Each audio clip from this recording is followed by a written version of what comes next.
Ngiyanibingelela amaKristu egameni likaJesu Kristu waseNazaretha ekuseni. Bakholwa saze sathukwa. Saze sathukwa makholwa. Kodwa-ke akunani. Ngoba uthi umhlabelelo umuntu nomuntu yozimela phambi kukaJehova silinde lizulu. Ngithi nje bafethu angifake hint ngale ndaba lena etrendayo kakhulu kasisi lo obonakale ezitiya ngocansi nenceku, nganoma inceku noma umfana nwangazi. Angiyilandelanga kahle hle leya ndaba leya. Angibanga ne-interest kuyo. But-ke ngezizathu zabazalwane mhlasimbe 3 or 4 manje abazalwane abangibuzayo, especially futhi ama-followers wami la ku-TikTok, athi mfundisi uthini ngaleya nto, noma mfundisi kuyabhujwa kwenziwani kunjani emhlabeni. Seyithi nami ake ngiphawule ngoba mhlasimbe bakhona abanye abantu aba-confused nakhona la kwi-content yami noma ama-followers wami, abantu aba-confused mhlasimbe nabanye abathuka usisi noma bathuka ivangeli ngenxa yalesa simo. Mina bafethu njengomfundisi uThango angizalwanga ngumfundisi, angizalwanga ngikholwa, angivelanga ngayo lento. Abantu abaningi bayayazi i-life record yami ngike ngasherela ngaphambilini ukuthi ngeke ngaba nami nemigilingwane yami eminingi engeke ngayilokhuza. So I won't judge, anginawo amandla okujaja. Ngike ngaba nepheni-ke uma ngilapha ku-Facebook ngibona umfundisi ohlonishwayo, othandwayo futhi angabantu, ngoba nakho lokhu kuthanda abefundisi laba ngenxa yokuthi bafavor iy'mfuno zenu ku-wrong. Uphoste lo mfundisi uyahlekisa, uphosta ngalesimo ngithi yazi ngisho inhliziyo ukuthi kodwa bengingafanele njengomfundisi nokuthi aphoste ngalesimo. Angisazi noma uthena sekumele kancane masikhonza i-Trumela idikoni ukuthi lokhu liyolunguza emva kwendlu yesonto. Kwahlekwa-ke abantu bazalwane kwi-page lakhe, they was making fun of this situation. So right-ke angikho-ke lapho, but nje ngiphatheke kabi nokuthi how come umfundisi, because thina befundisi thina esazi kangcono izinkinga zabantu, especially zemishado, right? Into engizoyisho bafethu okokuqala ngaphambi kokuba ngiphawule ngalesimo, ngizothi mina ungahlekisi ngenkinga yomuntu, okokuqala. Okwesibili, inxeba lendoda alihlekwa. Inxeba lendoda alihlekwa. Why ngisho nje bazalwane? It's just because 99 I can guarantee you ukuthi 99.5% wabantu abakhona emhlabeni, 99.5% wabantu abachithayo emhlabeni jikelele, even amongst us pastors as well. Even ngisho nabangcwele, I'm telling you, angithi ngumfundisi, ngikhuluma ngumfundisi. Even nathi esingamaKristu siyachitha, i-temptation, sidlule kwisilingo sinqobe, but kubuye kuvele kuyisilingo esivelayo, right? Okubuhlungu-ke kukodwa ukuthi kuthukeka igama lamakholwa onke ngenxa yokuthi kuvele umuntu ne-uniform yenkolo. Lo muntu asimazi noma oyegqokela i-uniform futhi nebandla nalela bandla, I'm not saying bad about it, but nalela bandla lelana linezinto ey'ningi vele ezivelayo ngazo. So I don't know ukuthi thina njengamaKristu ingenaphi kithi leya nto leya. And again, ibuke lento kube bekuyimina nje mfundisi uThango njengoba ngingenayo uniform, ngigqokile isudu, nentombi yasenkonzweni egqokile impahla zayo, sibonakale ngevideo. How people they gonna know ukuthi amaKristu noma abazalwane laba benze lento? So yabona ukuthi uSathane mezama u-expose enza ngayo yonke indlela ukuthi expose. And only to find out ukuthi mhlawumbe laba bantu nje bayayisontela kusonto namakholo, abantu nje abayi-fellowship yayo, abayiyelayo esontweni. Ngoba phela nokuya esontweni uyakwazi ukuya ungakholwa nje, uyithakathela uye, uyisigebengu uya, uyifebela uya, umqwayizi uyiyele esontweni.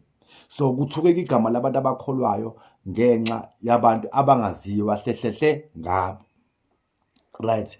Bafethu, mina kuneyigaba eyithanda ukuba ninganyana ngoba bengiqonywa ebusheni bami nje, bengiqonywa ngendlela eyisimanga, ngingakakholwa bengiqonywa left and right. Futhi eqwini kwami benginganawo nonembeza ukuthi umdala noma umncane. ya bengiqonywa nje uma umuhle uyilento engiyifunayo bengushela ngiqonywa. So kuke kwenzeka-ke bafethu ngike ngajola nonkosikazi womuntu. Ejuleni kwami nonkosikazi womuntu ngelinye ilanga ubaba wakhe engekho, ngaphuma ngadrayiva ngahamba ngayomcheck-a lo sisi. Uma ngiyomcheck-a ngihamba ngemoto, uma ngifike ngiyapaka. Sisahlele emotweni sihleli sixoxa nje, angazi nami ukuthi kwenzakalani but savele sashiselwa igazi mina naye.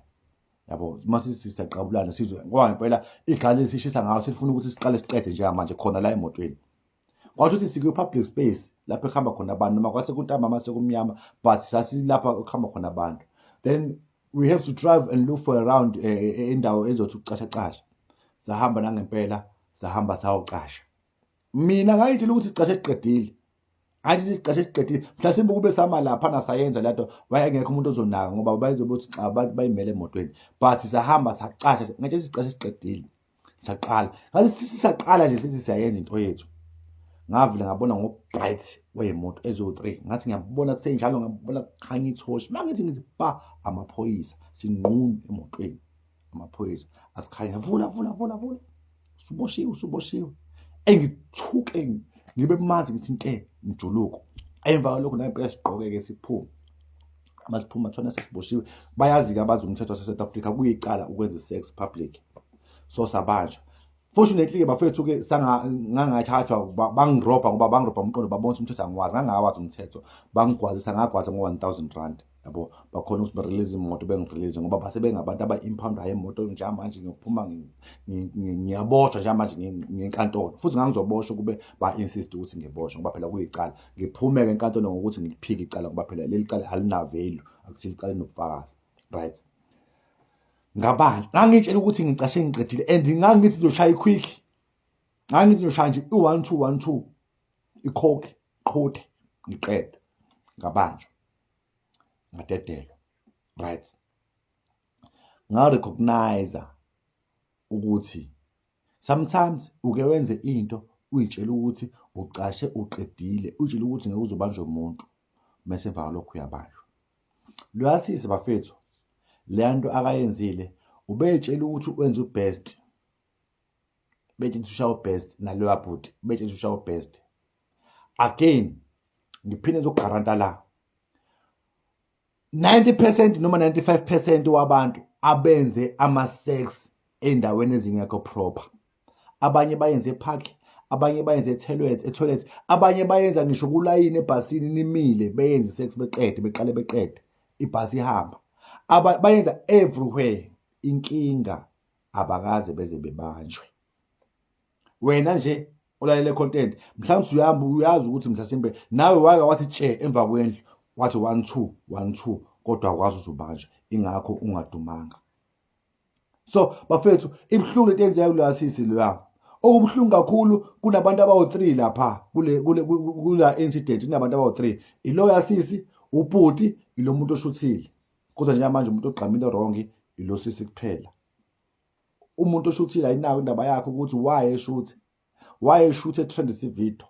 Okwesibili ubhuti why lale nomfazi womuntu ayinaka indaba yakhe.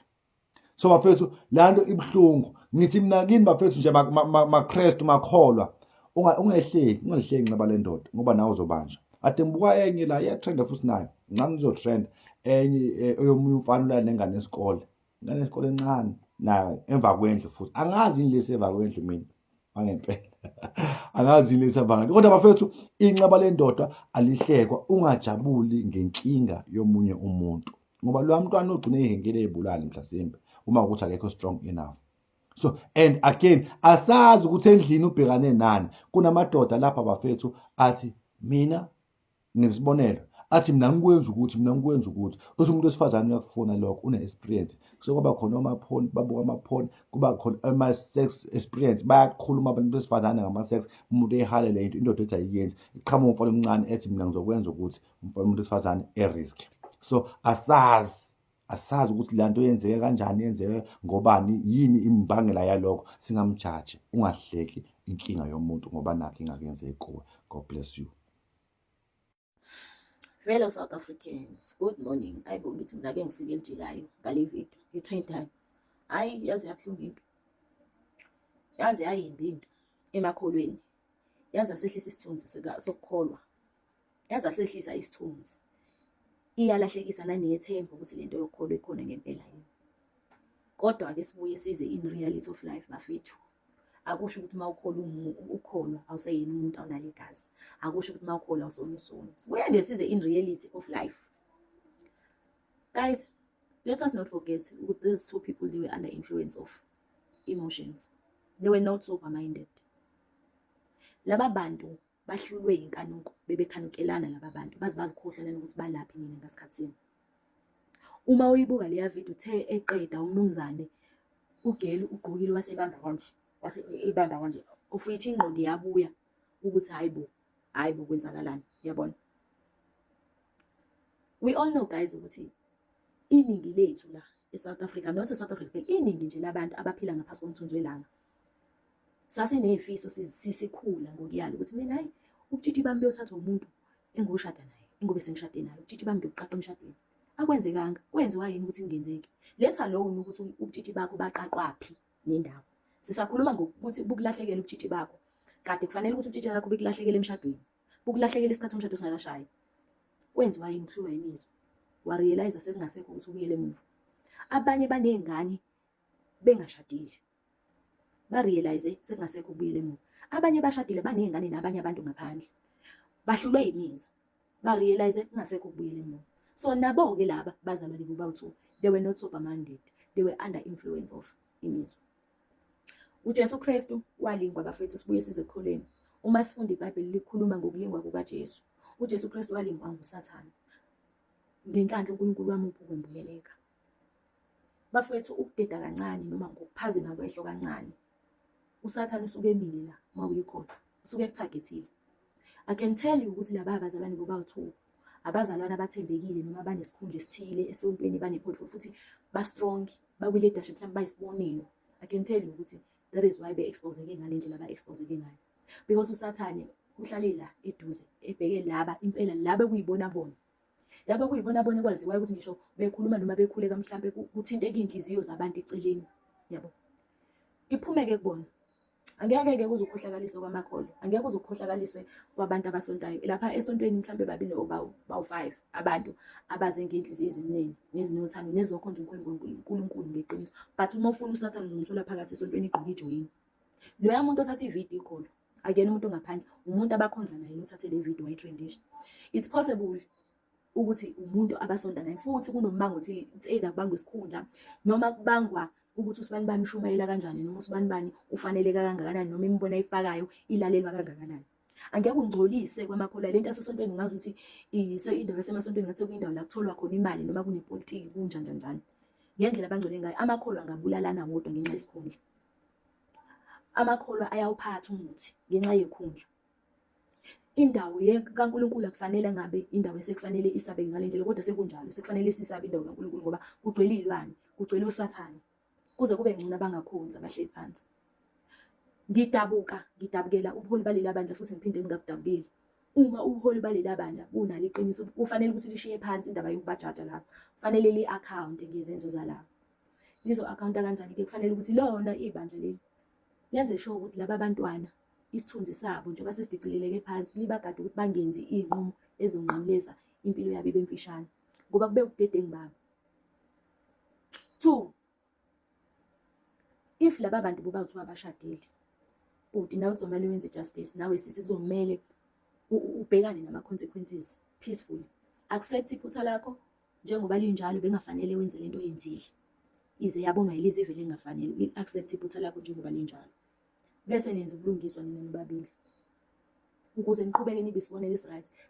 Kuvela ukuthi ama intentions enu ngalolu thando lweni kweselivele ngendlela ebekade engafanele livele ngayo abe mahle yini. If beninama intentions are right, ibandla kufanele linilekelele nigcine nishadile nina nobabili. Nibe umndeni nibe munye. Ibandla kuzofanele ubuholi baleli bandla kuzofanele sisebenzele kanzima isithunzi salo.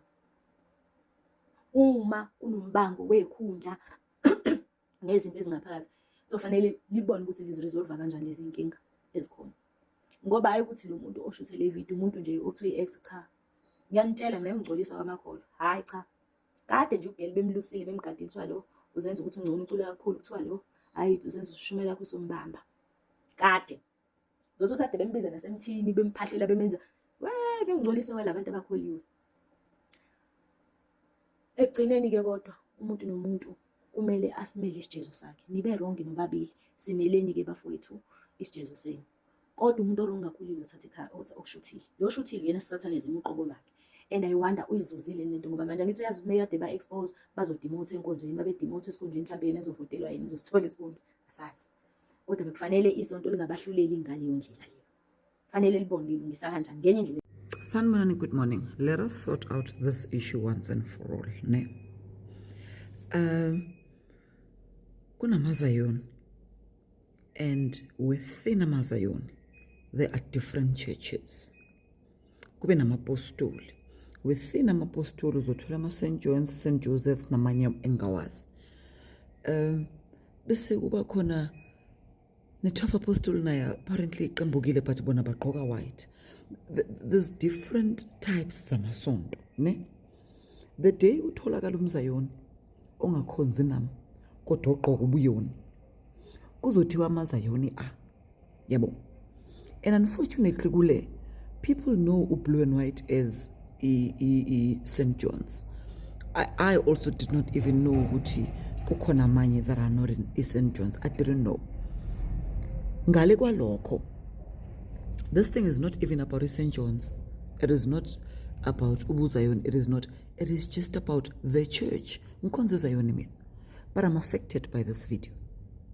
And the reason why many of us are affected is because sinabayenda bangakhonzi abasikhululayo ukuthi siye emasontweni weekend yonke, abasikhululayo ukuthi siye ku-Easter, abasikhululayo ukuthi siye emilindweleni and all sorts. So ukuvela kwale video ku-affect many families and many marriages. However, lento yenzakala kuwo wonke amabandla. It is unfortunate ukuthi iZulu decided ukuthi I will expose this thing kahle ngalaba bantu. Otherwise it's iyaziwa, iyenzeka. So isuseni lento ekukhulumeni ngathi kuhlazeka iSt. John's, akuhlazeka ngeSt. John's, kuhlazeka ibandla as a whole. And that is why we need to stand up and pray for such things. Because yizona ezenza ukuthi abantu abangakholwa or abangakhonzi babuye bathi kuyafana noma bangaya emasontweni kwenzeka amanyala siyathukeka. And I still don't want this lady and gent ukuthi bafile kwangazathi bona they are the worst sinners on earth. No, they are not. They are ordinary sinners like you and I. It just happened ukuthi yabona ilife inabantu babe ezikhethela bona ukuthi isono esithile ngizosi-expose ngalo. Bayenza abanye abantu and get away with it. Bayenze over and over again.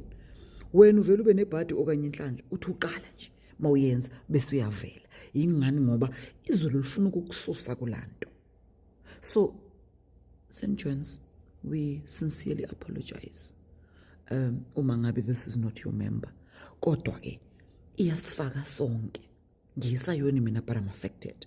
In fact, as amakholwa, we should apologize to the world on behalf of all of us, because ezinye izinto esizenzayo bekungamelanga ngabe siyazenza ngoba thina sakhetha ukukholwa. Kodwa ke singabantu, it happens. I pray ukuthi even her church imxolele, even his church imxolele. Both of them, you can see on that video, they are young, they're still living their lives, they're still enjoying impilo. Kodwa ngiyakhuleka ukuthi laba khonza khona ukuthi basupportwe more than ukugxekwa. When things like this happen to umuntu, kumele abekwe esifubeni, athuthuzelwe, athule, and then we can sit down and go through lessons learned.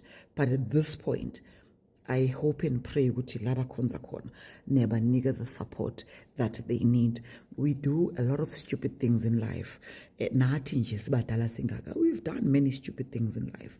It's just that we were never caught on camera. Kodwa bona kwenzeke nje lelo nhlanhla o lelo shwa ukuthi they get caught on camera. But I just want ukuthi sisuse lento yokuthi iSt John's, iSt Joseph, ubani, it does not matter. Amakholwa afaka izembatho zenkonzo same as nami ngigqoka ublue and white. Sonke we are affected. So ningathathi lento niyokhuluma into ezimbi ngeSt John's or any other church egqoka kanje. Those are human beings. They are individuals before they join any church. Masincedane nje lapho ingane zakwethu. Siyaxolisa St John's mangaba kusinina kodwa nalesonto kuyilona at this point it does not. Sanibonani wengane zakwethu. Sanibonani makholo.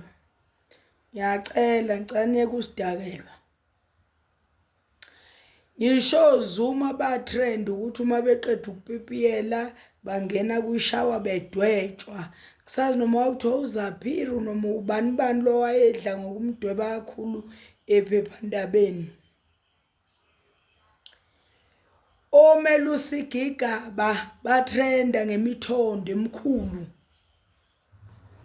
Pastor Zondo ama motivator batrenda ngemthondo emkhulu. Konke enikwenza phansi komthunzi welanga. Ikhathi zokuthi kuvele uThixo uyanidalula. Manje ningasidakelwa ke ngane zakwethu nithi hey musana ukukhuluma lezi zinto. Into ethandando akukhulunywa ngayo.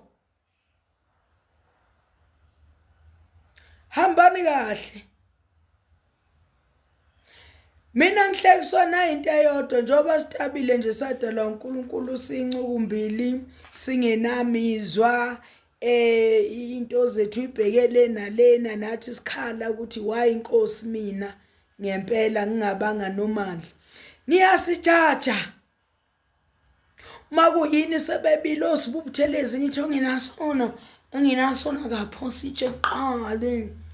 Ngekho umuntu bakithi ongaphambuki. Uma kuyithi itabane hey abahambe. Hey.